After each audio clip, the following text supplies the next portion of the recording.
In this video, we'll use the basics of Flutter to create a home and about page for our app. I'll also show how to add third-party libraries to your app to make your life much easier.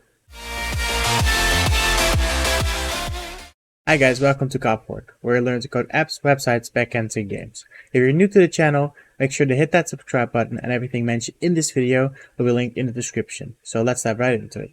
This is level 4 of the Flutter tutorial for beginners series, where you learn how to create a home and about page using the basics of Flutter we discussed in the previous videos.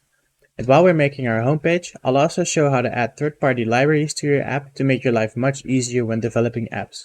The library we'll be adding is the Google Fonts library to help us easily choose a font for our app. So let's open our app where we left it off in the last video. In the last video, we played around with Flutter's basic widgets. We created some images, created some text, some buttons, but we also created an about page. And now for this video, the first thing that we're going to want to do is move this button about app to a little menu in the app bar right here, like you'll see in more apps on the store. And so to do that, you're going to have to go to your app bar in the home page and add the actions value. And in here, we're going to populate it with a pop-up menu button. And this wants to have an item builder. So we're going to pass it a context or accept the context. In here, we're going to specify that it's of type string. And what this does, you'll see in a second, but it basically allows us to differentiate which option from the menu is pressed. So in here, we're going to return a list like this of pop-up menu items. Makes sense, right? And this pop-up menu item also needs to specify that same type, so string. And so you'll see what that does right now. So we're going to give it a value, and this value, the type of this value is determined by the value we put in here. So in this case, it's a string, but you can also give it an int or whatever you want to give it. But for now, we're just going to give it a string, and we're going to give it the value about. Well, because that makes sense, like this, because it's going to be the about button. And in here, we're going to give it a piece of text. So let's say const text like so, and about like so.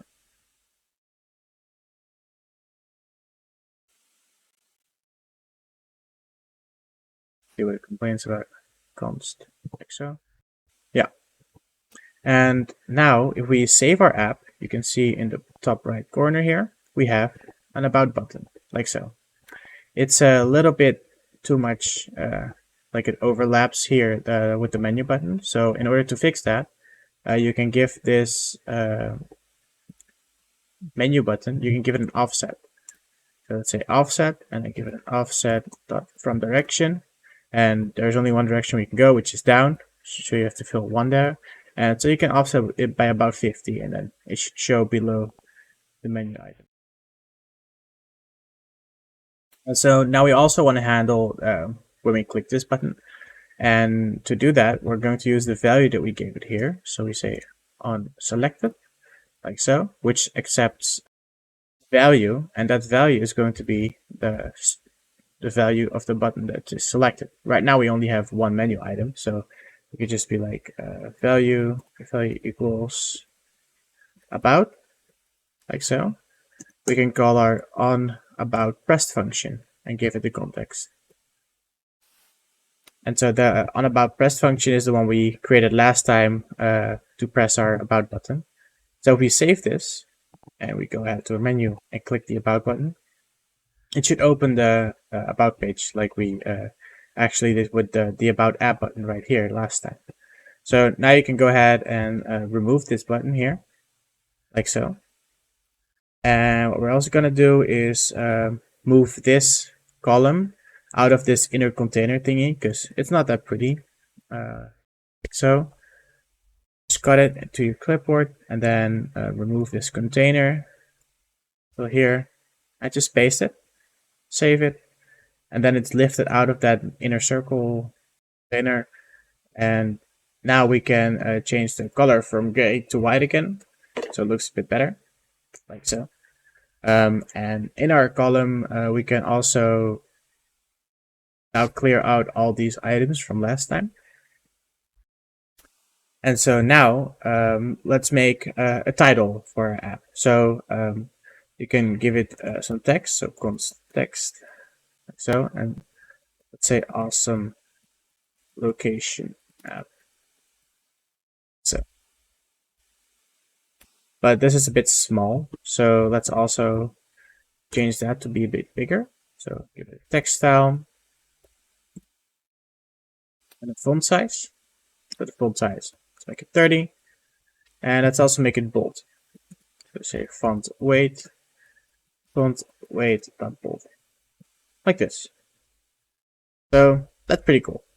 But since this is our own like app, we want to kind of personalize it to our brand or to our company, or just make it different than the basic standard settings.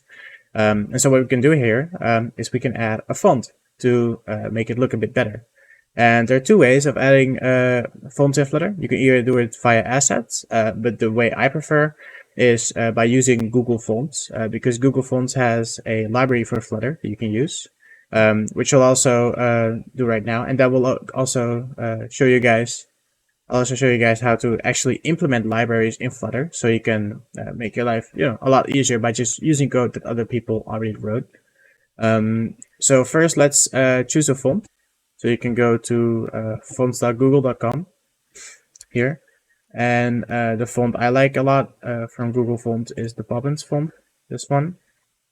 And so in order to get this in our app, you're gonna have to go to Pub.dev. And Pub.dev is essentially the package repository for Dart and Flutter. And so what this is basically the location, like a kind of a search engine for Flutter plugins and packages. So in here, we'll just look for Google Fonts, like so. And then the first result is the Google Fonts library. And as you can see here in the demo, it's actually really easy to get this started. So essentially all you're going to have to do to add this font to your app is add a text theme of Google Fonts the font that you want. And so to install this, you have to press on installing here, and you can copy this command over to your project, like so. Let's paste that in here. Google Fonts. So while this is installing, you can already go here and copy the import that you're gonna need for the library. And we're going to need to implement this where our material app gets defined, which is in our case in the main.dart file. So let's paste this here. And here in the material app, in your theme data, right here, you can now say text theme Google Fonts, like this, and it already recognizes it, dot Poppins text theme, like so. And as a reference, we're going to give it our current theme. So this can be based on whether you have set your phone to use like huge font letters, stuff like that. So we're just going to give it the current font theme. Theme of context dot text theme, like so. And so now, because we added a library, you're going to have to stop your app again. And basically what the command we just filled in, flutter pub add Google Fonts did, is in here in our pubs.pack.yaml, we have a dependencies section here. And it basically added the Google Fonts library here. So it knows which library to pull from the Pub.dev website. Pub.dev is the official website that Flutter uses for its libraries. There's also this default library that comes with the Flutter, which is Cupertino icons. And that's what Flutter uses to show iOS style icons, which is also described here. Now that we have installed the library and set it up, when we run our app, it's gonna go and show a different font of what we had. Okay, so now that it launched, we should see the font change live. There we go. So the font just now changed to Poppins. And next time you restart the app, we'll probably already have it cached and you won't see it change like that. So in our homepage, we can now add the rest of the text. So let's create some spacing here. Say size box, make it constant. Size. So make it constant. The height 10. And then we can add a const text like this. And let's say coordinates. And so before we go any further, let's understand what coordinates are. So what we're going to do when sharing our app is we're going to send someone a reference to Google Maps with our marker on it, like this. So for example, when you open Google Maps and you just place a marker, let's say here, like so, you have coordinates here. So when you click those coordinates, like here, you can copy these. So you have a latitude, which is the first number before the comma, and we have and the longitude. So latitude, longitude.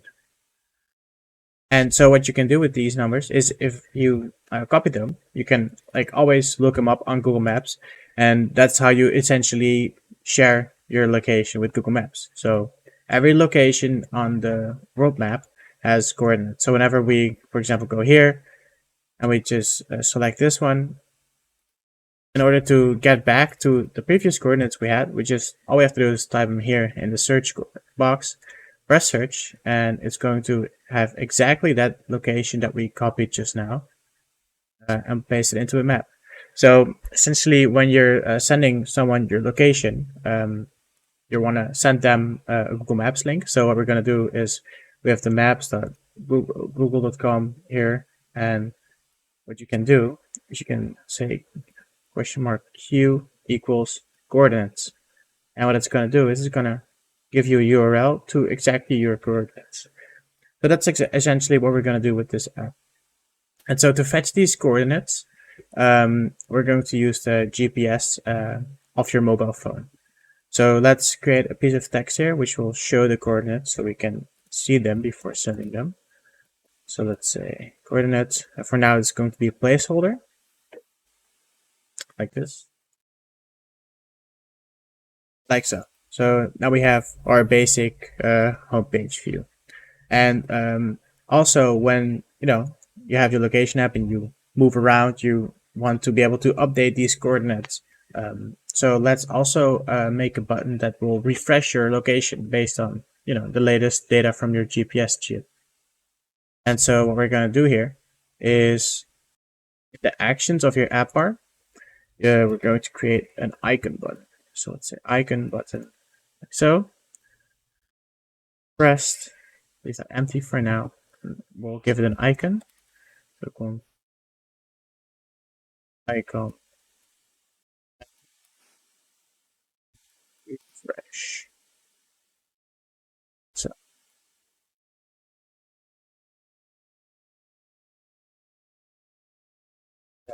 in here we can call our refresh function, and now you can see appear in the app right here is our refresh button. So let's go down here and create function. So that's an async function, refresh location, like so. Let's make it async. Then in here we're going to just wait a second for now, and then later we'll implement the actual location fetching. So for now we're just gonna wait 1 second.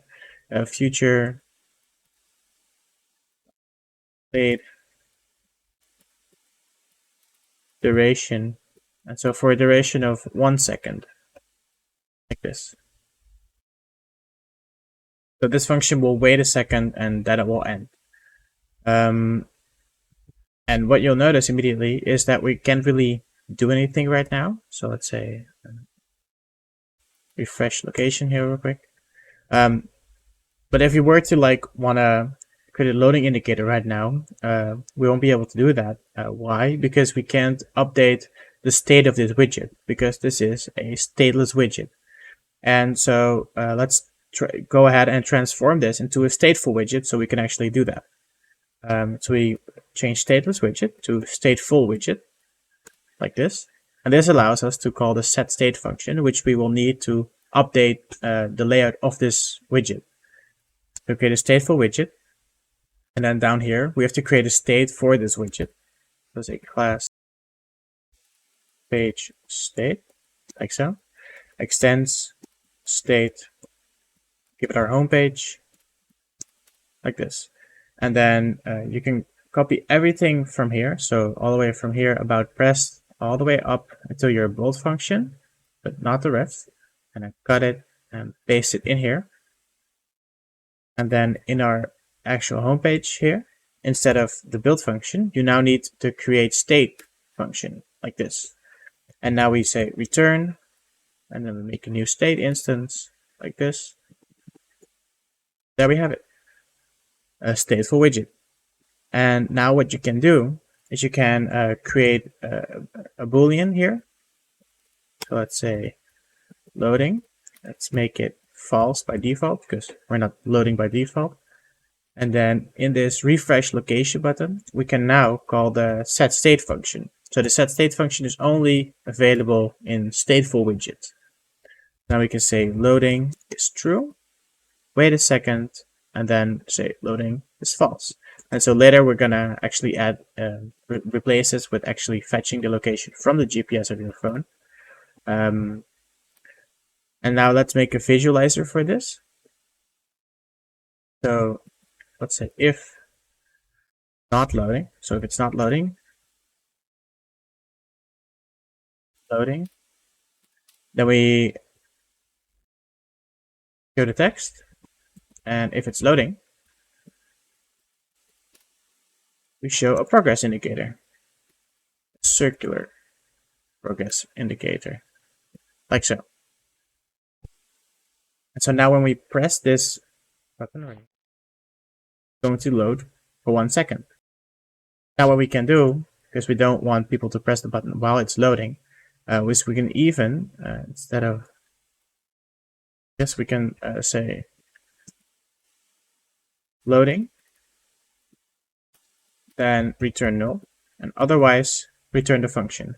And so if you pass null to this onPress function, so let's do that first, maybe to visualize it. When you so pass null to this onPress, it's gonna show the disabled state by default. So by doing this, whenever it's loading, it will be disabled. So like this, as you can see, whenever I press the loading button, it will hide itself. And so before we go any further, let's also implement the about screen first.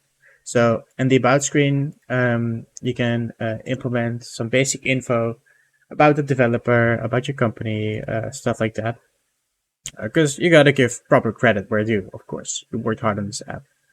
So instead of having this center thing right here, we're going to replace it with an expanded container. Let's say container. Let's expand it. So constraints box constraints dot expand, like so. And then in here we're going to create a column, so we can create a list of things in here, like so.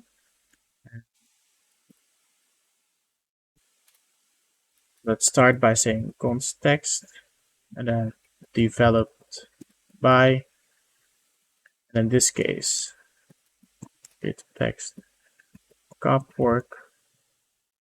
And then let's also highlight this a little. So let's say style, text style. Make this a little bit bigger, font size, make it 30, font weight, make it bold, like so. Pretty nice. Let's add some spacing here first. Size box, this, and let's make that a height of, say, 10 for some good spacing. Yeah, that works. And then also include, you can also include the developers if you want. You can say const size box, make some spacing.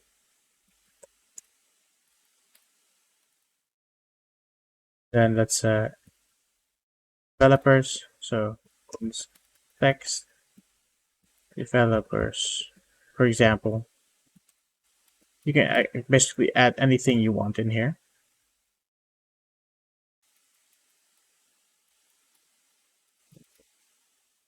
Developed by corporate, developers corporate, something like that.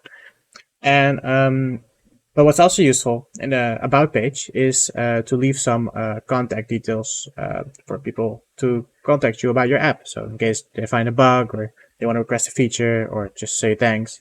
So we can create a contact field, like an email field, and when you click on the email, it is going to automatically open the email app on your device. I'm sure you've seen it before when you click a link so in a browser, for example, when you click on email, it will automatically open your email app. And now we also want to do that here. So let's create a text. Let's say contact, like so. It's not. And let's make a clickable, pretty button thingy for your email. So let's create a row with a nice icon. And a row is basically a column, but horizontal. So let's create an icon in here. So let's say columns, icons dot mail, email, mail, like this. Eagle icon here. And then also add some text. And let's give this our email address, copwork@gmail.com in our case. Like so. And let's center this nicely. Let's say main axis alignment, center. Like this. And now give this some spacing.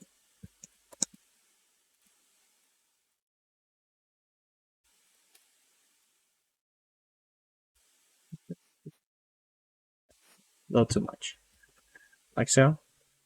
So probably have to lift this out. Yeah, so the content is going to be here. And now to make this clickable, because right now you can't really click it, you can make most things clickable in Flutter by creating an inkwell. And then it's also going to give this little ripple effect. So let's say inkwell, child, like so. Then on pressed, on tap, sorry. And now in this on tap function, you want to open the native email app on the device. And the problem here is that Flutter doesn't have functionality to do this by default, but there's this very awesome library which is called URL Launcher, which basically allows you to open any URL on a device and make the device handle it. So if it's like a normal URL like Google, it will open a browser. If it's a phone number, it'll open your phone app. And if it's an email, in our case, it'll open your email application. So head over back to Pub.dev, like here, and look for URL Launcher. And then grab the top library here and install this one.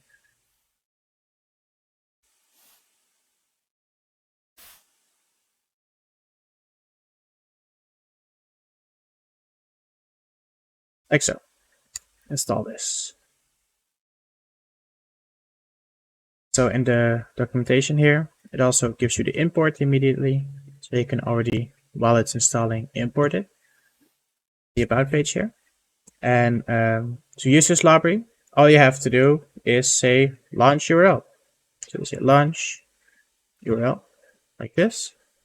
And you can say launch URL, then URI.parse, which is URI is basically the object it uses to define URLs. It's a Dart thing. And then you can basically, just like in a website, open the URL, open the email. So for websites, it's mail to, and then your email address. So copwork@gmail.com. Let's close our app because we just installed a library. And then we have to restart the build process and then run our app again. So now it's open. So let's head over to our about page again. And now whenever we click our email address here, it's going to open the default installed email application. And so on this simulator, it's going to be the Gmail app. But on most phones, it's just going to open the app that you use, and it's also going to open a new email draft with the email already in place, so you can immediately send you an email. And now, this is not that pretty to have the contact like right below the developers. So what you can actually do in columns is you have this widget which is called a spacer. So what a spacer does is it takes all the available space until it can't anymore. So as you can see right here, this is basically what the spacer does. It just takes up all the extra space that's left. And the below here, create some spacing. Say height 10, like this. That's it. Now we have a pretty about page. In the next video, we're going to actually be requesting the GPS permission and fetch the GPS coordinates and make sure that these are actual GPS coordinates of your current location. And that's all for now. So thank you so much for watching. If this video was helpful to you, make sure to hit that like button. And if you have any remarks or questions, leave a comment below. Also make sure to subscribe so you'll get notified for future videos. And I'll see you guys in the next video.